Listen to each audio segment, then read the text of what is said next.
पहले हम पढ़ चुके हैं प्राकृतिक संपदा। प्राकृतिक संपदा क्या होती है? जो प्रकृति से प्राप्त हो, हमारे लिए उपयोगी हो और आसानी से उपलब्ध हो। ये वायु, जल, मृदा, पेड़ पौधे और जंतु होते हैं। हमारी पृथ्वी के ऊपर जो वायु है उसे वायुमंडल कहते हैं, जो जमीन है उसे स्थल मंडल, और जहाँ पर जल है उसे जलमंडल कहते हैं, और ये तीनों मिलकर जैवमंडल बनाते हैं।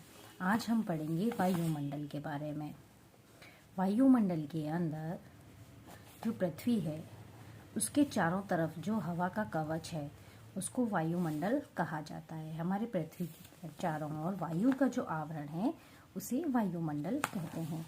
वायुमंडल के अंदर नाइट्रोजन, ऑक्सीजन, कार्बन डाइऑक्साइड, जल वाष्प आदि होते हैं।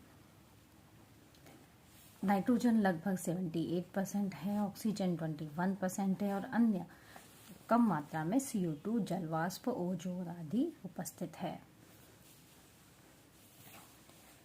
प्रकाश संश्लेषण के द्वारा पादप CO2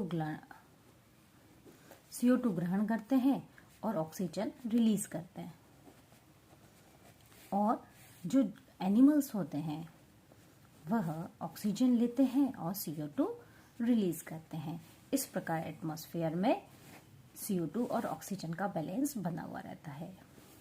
हमारे पृथ्वी के चारों तरफ ये जो वायु का आवरण है यह कवच की तरह काम करता है, एक कंबल की तरह कार्य करता है।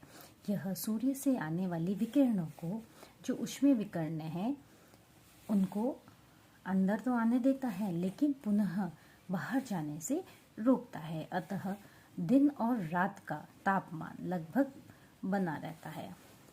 चंद्रमा जो कि सूर्य से लगभग उतनी ही दूरी पर है जितना पृथ्वी, लेकिन उसके दिन और रात में तापमान में बहुत ज़्यादा अंतर है, जबकि पृथ्वी पर तापमान इस वायुमंडल के कारण ही लगभग समान बना रहता है।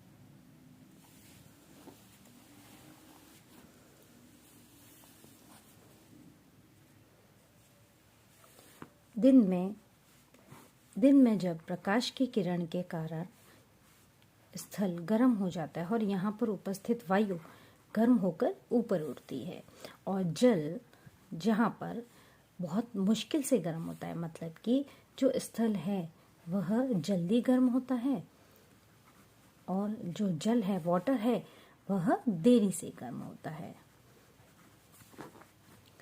तो ये जो स्थल जल्दी गर्म हो जाता है तो यहाँ की हवा गर्म होकर ऊपर उड़ती है, तो यहाँ पर कम दाब का क्षेत्र बन जाता है, और जल देरी से गर्म होता है तो यहाँ पर अधिक दाब का क्षेत्र बन जाता है। अब कम दाब को कवर करने के लिए अधिक दाब से वायु कम दाब की ओर चलती है, इसे पवन कहते हैं। तो ये पवन वायु चलने का मुख्य कारण ही ताप अंतर है। जब ताप अंतर होता है तब दाब अंतर होता है, और दाब अंतर के कारण वायु अधिक दाब से कम दाब की ओर चलती है। अब जब यह अधिक दाब से कम दाब की ओर पवन चलती है तो साथ में अपने साथ में जल वाष्प भी साथ में लेकर जाती है। जल वाष्प पवन के साथ में जाती है, और जहाँ पर यह ऊपर उड़ती है और ठंडी हो जाती है, और ठंडी होकर पुनः बूंदों के रूप में नीचे गिरती है, जिसको वर्षा कहा जाता है। अब जब तापमान बहुत ज़्यादा कम हो जाता है तो जल की ये बूंदें ठोस में बदल जाती है, तो ओला और बर्फबारी के रूप में नीचे आता है। अब जल की बूंद का निर्माण होता है धूल का कण है, उसके चारों तरफ जल वाष्प इकट्ठा होता है, तो इसमें ये जो धूल का कण है वह नाभिक की तरह कार्य करता है और उसके चारों तरफ जल वाष्प जम जाता है, तो यह इस प्रकार से एक जल की बूंद को बनाता है। सर्दी में जल बूंद के साथ साथ में जब धुआं बहुत ज़्यादा हो जाता है तो उसको धूमकोरा कहा जाता है।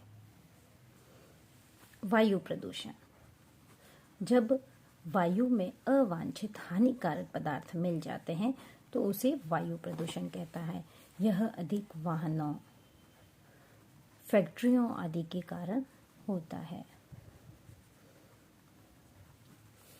हमारे यहाँ पर सड़क पर जो वाहन चलते हैं उसके अंदर पेट्रोलियम यूज़ होता है, जीवाश्म ईंधन, जिसके अंदर नाइट्रोजन व ऑक्सीजन युक्त यौगिक होते हैं।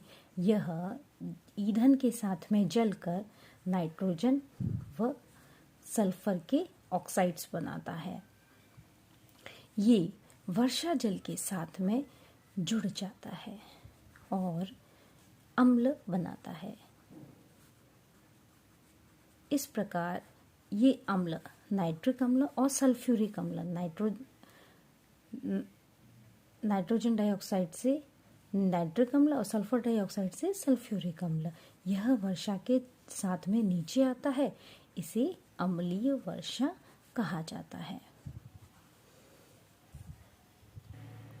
वायु प्रदूषण से सांस लेने में तकलीफ, कैंसर, हृदय रोग, एलर्जी आदि जैसी बीमारियां हो जाती है। अतः हमें वायु को स्वच्छ बनाने के लिए अधिक से अधिक पेड़ लगाना, कम से कम वाहनों आदि का प्रयोग करना, अति आवश्यकता में ही इसका प्रयोग करना चाहिए।